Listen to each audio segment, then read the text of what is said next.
Thank you. Thank you so much for allowing me to record this because we will share with people who are not able to join. Ram has authored more than, I think it's as good as a library in itself. 30 books since 1998. Now, if you look at these towering personalities, I mean, the very fact that you're going to spend next 3 days with them is like, it's an experience in itself. And this is what I get in return. I'm able to get an autographed book, both from Marshall as well as from Ram, right? Of course, there was a graduation ceremony. So I think these are the memories which will stay with me forever, lifelong. But what exactly they did? So let's begin. On day one, it began with the session of Dr. Marshall Goldsmith. And what he said, there are a lot of things which got reinforced. There are a lot of things which probably were new. And a combination of that certainly, helped me to become a better person who I am, or maybe I intend to. The first thing what he asked was, who are your heroes or sheroes?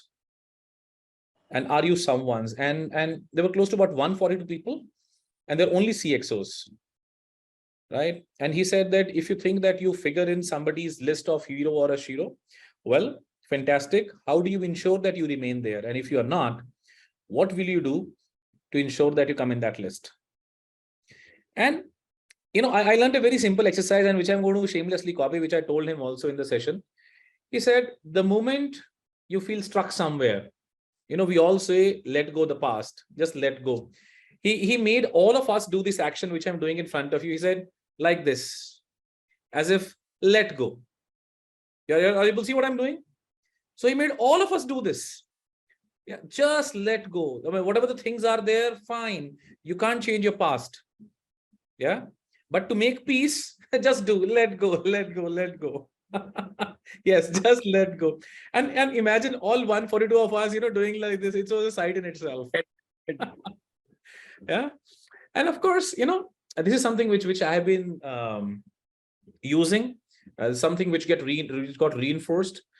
Listen without judging, without the burden of agreement. Majority of us, the moment something is said to us, we end up saying, oh, well, but why, so on and so forth. He said, next time, whenever somebody is saying something, don't question the intelligence of that individual. Just say thank you. They mean you're good. Well, easier said than done. However, if we are able to do that, I think it can really go a long way. Learn as much as you can. Be a lifelong learner. We all, might have heard this. We might have told others. He said, learn as much as you can, whatever you can, help as much as you can. One thing which I really admire about Dr. Marshall Goldsmith is, if you go to his website, drmarshallgoldsmithlibrary.com, anything and everything, and even a smallest of his article is actually freely available to download. And he's one of those influencers who influenced me to live in abundance. Wherein he said, fine, what we have is good, right? But if we have something which will help others, just share instead of holding it with you. So help as much as you can. Feedback is a gift. I always tell this to, people in my programs as well. When somebody is giving you a feedback, it is an opportunity for you to become better at whatever you're doing. So treat it as a gift. Give it like a gift with a smile. Receive it like a gift with a smile.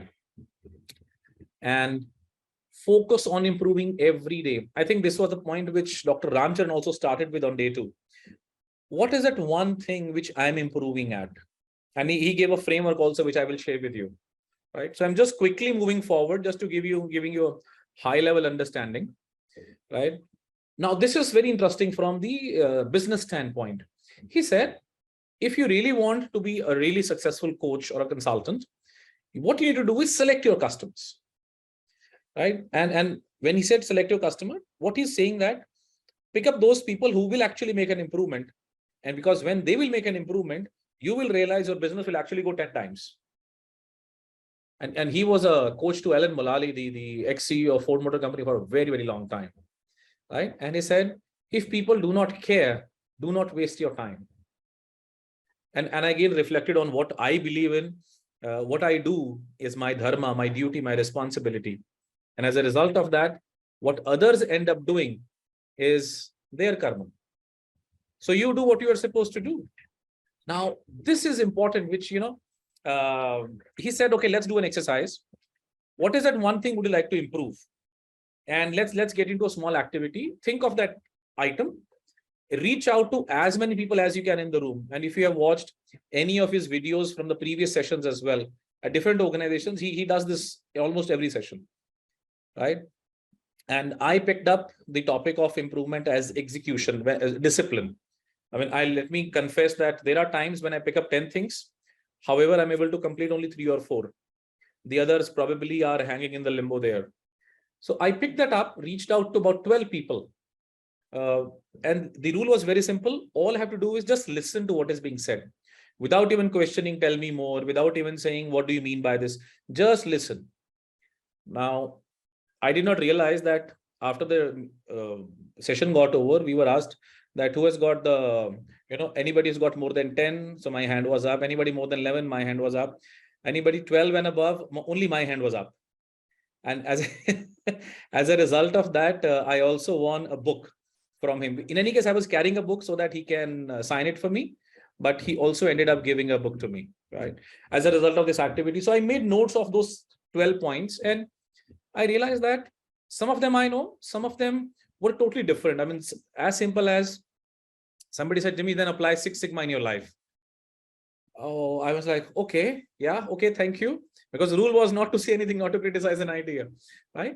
And if you think of this question set me thinking. What is the first thing I do, which is the last thing I should do? There are a lot of admin work, but when I look at from the business perspective, there are a lot of admin related works. There are a lot of something account related works. Sometimes probably you end up holding them, thinking that you are the one who do this best, without even realizing probably that's a non-value added activity on your time, right? So maybe ask yourself, what is the first thing you do, which is the last thing you should do? And remember, the key variable is you. And when I say key variable is you, look at your family, look at your, he said, your family will get impacted the most. It's not the business which will get impacted.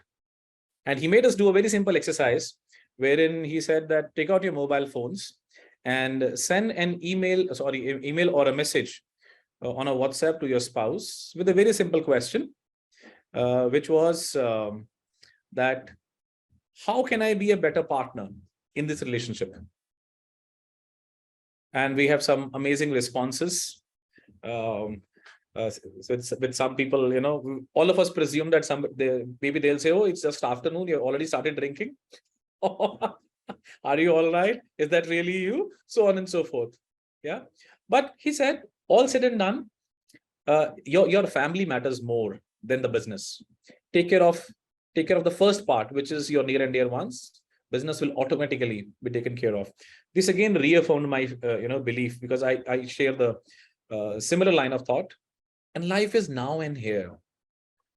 The example which I always give in my sessions also, in terms of what would happen, let's say all of us in the morning collectively leave this planet. How long do you think the organization will take to fill up the position you will vacate? Probably 4 weeks, maybe 6 weeks, max 8 weeks. How long your family will take to fill up the position you will vacate? Probably never.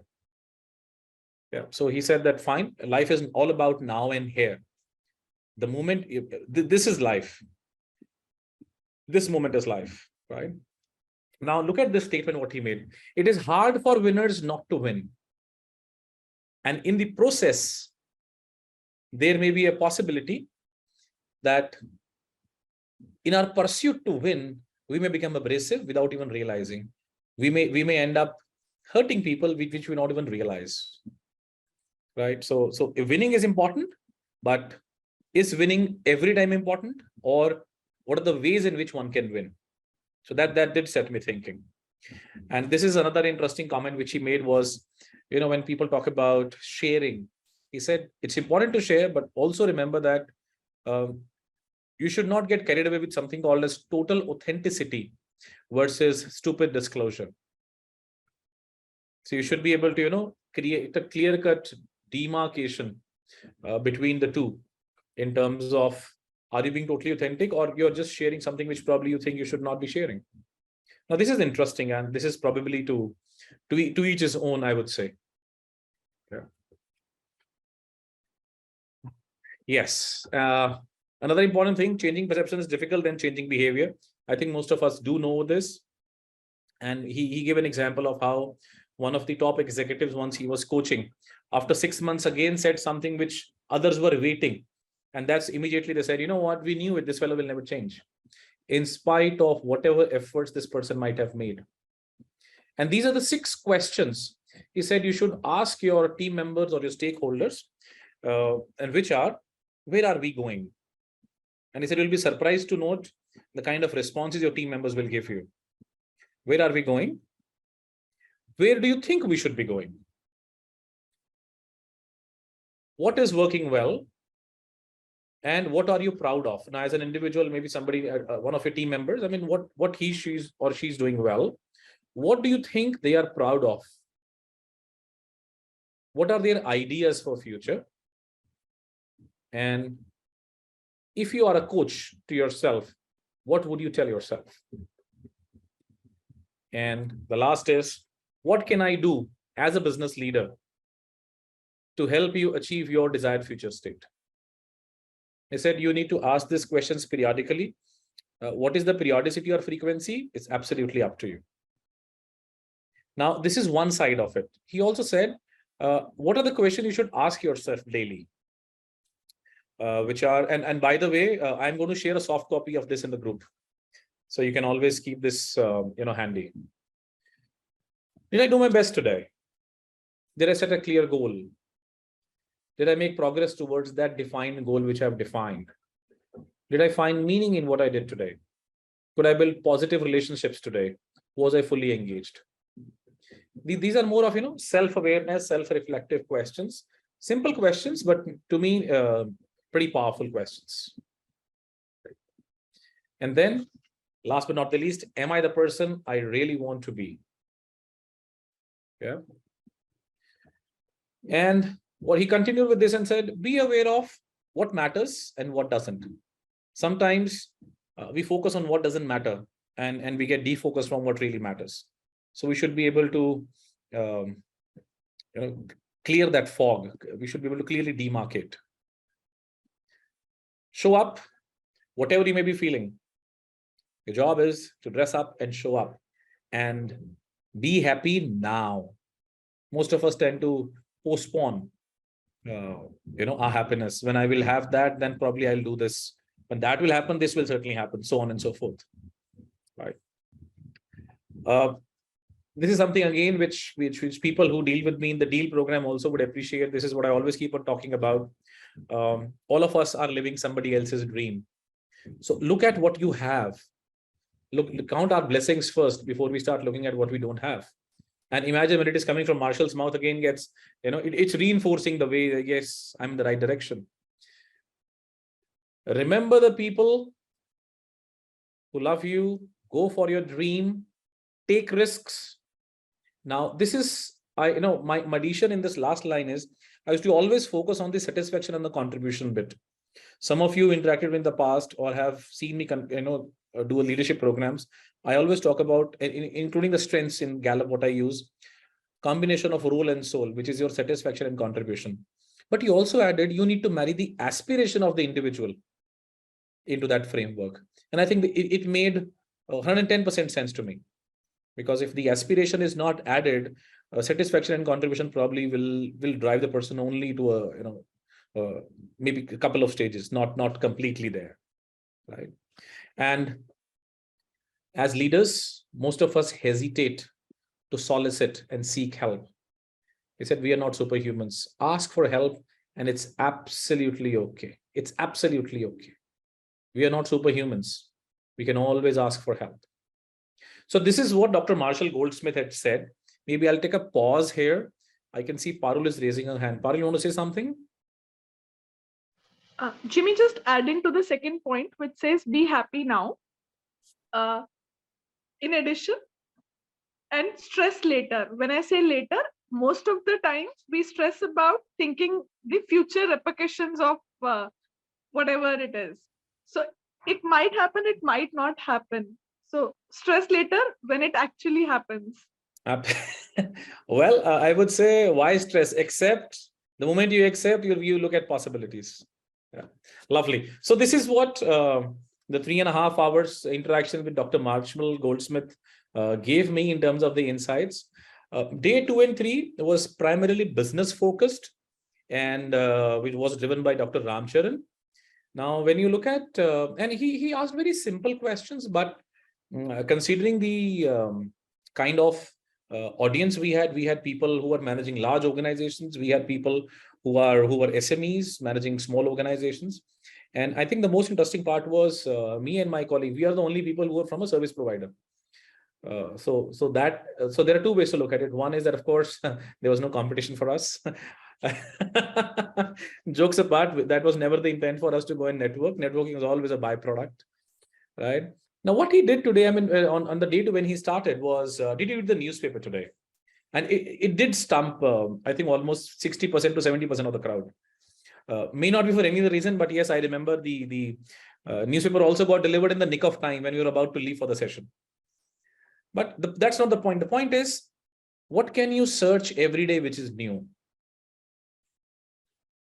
Whatever you're looking around yourself. And I think it again syncs with what Marshall also said, learn one thing every day. Right? Then he gave a beautiful example of how these 6 people are actually driving the entire world. Joe Biden, the Crown Prince of Saudi Arabia, Xi Jinping, Ayatollah Khomeini of Iran, Putin, right? He said, what is happening because of this? And then he made a very beautiful analogy that as a result of the Ukraine war, it is impacting the supplies, it is impacting the food, it is impacting the defense. And eventually, it's going to stay for long. And if it's going to stay for long, it's going to impact, for example, the defense sector, right? What kind of opportunities, as a CEO, as a business leader, I can look at it. The idea here is not to ensure that the conflicts always keep happening. The idea is to find the connections. Whatever is happening around us, what are the causes and what could be the consequences to you, to your organization, and to your country, right? And there are times, when you're talking more about inflation and how the currency is also impacting the way business is happening. I mean, that's a very beautiful way to put all the connections together, right? And he said, the moment we are able to put the connections in place, we will have an end-to-end thinking. He said, whatever your role may be, right, whatever your function may be, but when you look at the complete picture, you would have a complete end-to-end thinking.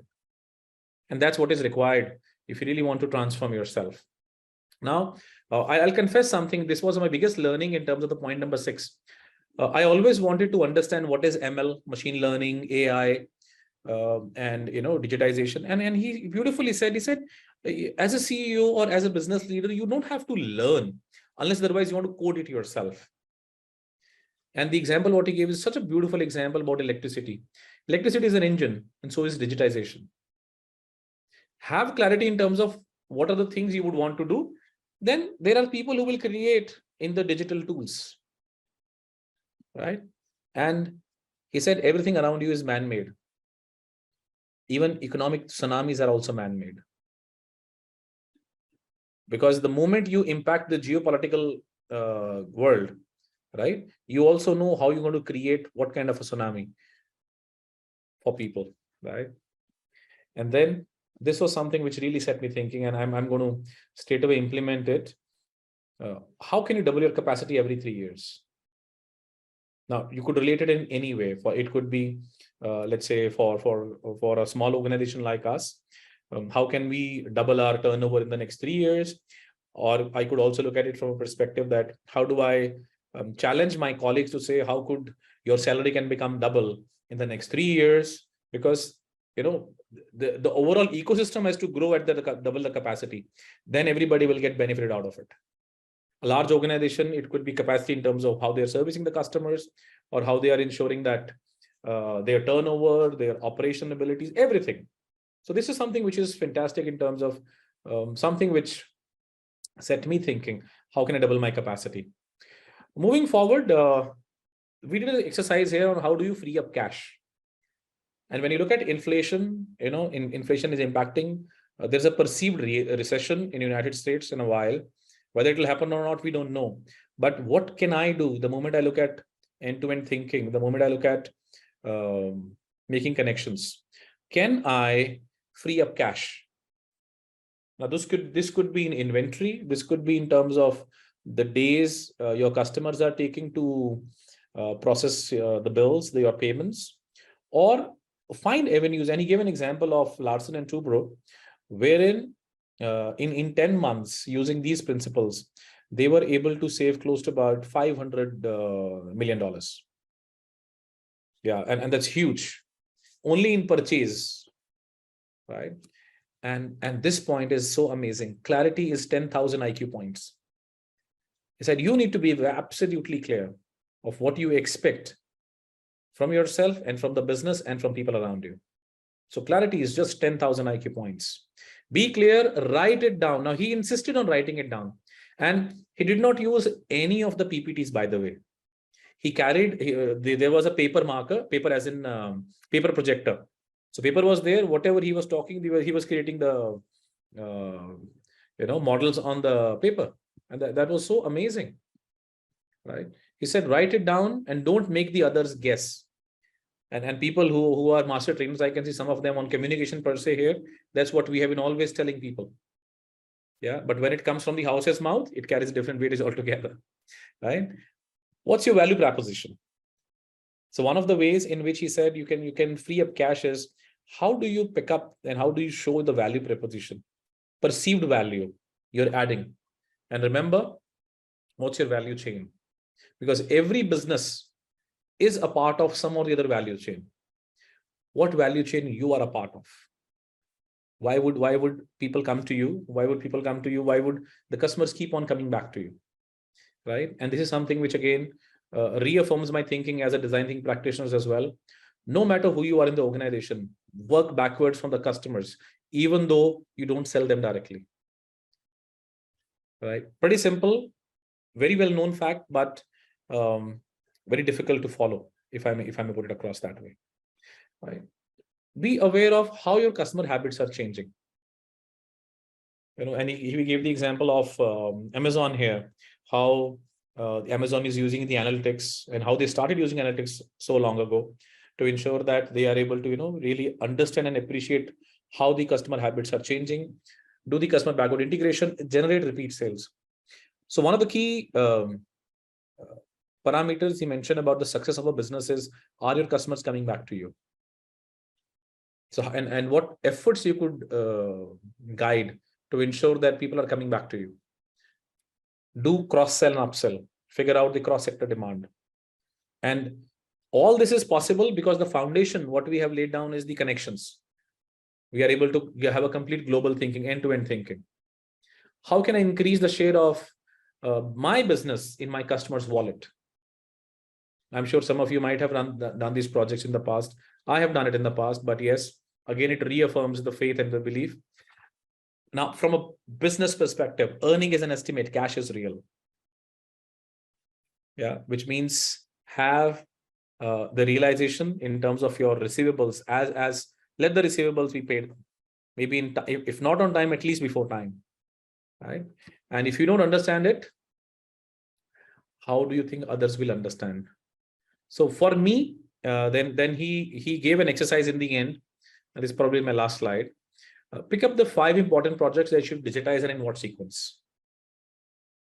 Right now, this could be the way you reach out to your users. This could be running some digital campaigns. But to me, the clarity was what sequence. I may have 5 different things to do, but what will I put my efforts on first? Right? What are your multipliers who would help you to move from where you are to where you wish to be? Yeah, and coach people on real-time basis. When he said coach people on real-time basis, he said it is the business responsibility to ensure that the coaching is happening to the people, right? And then what are the 3 takeaways you are going to implement? And 3 C's. So for me, I said what I'm taking away is 3 C's. How do I create connections? How do I gain more clarity? And what should be the criteria? And when I talk about criteria, I said, whatever you do, define the criteria. He gave an example of how Satya Nadella was chosen. And it was only on the criteria, one criteria on which he was chosen. Second thing which I said I'm going to take away is renewed digital focus. A lot of our business is happening on word of mouth, but how can we have renewed digital focus? And as a result of that, how can we reimagine the product line? All right. And the byproduct of this was, of course, the CXO Connect. So this is the all the entire CXO team for, I think this is Rustam ji. Let me stop the recording here. Give me a minute.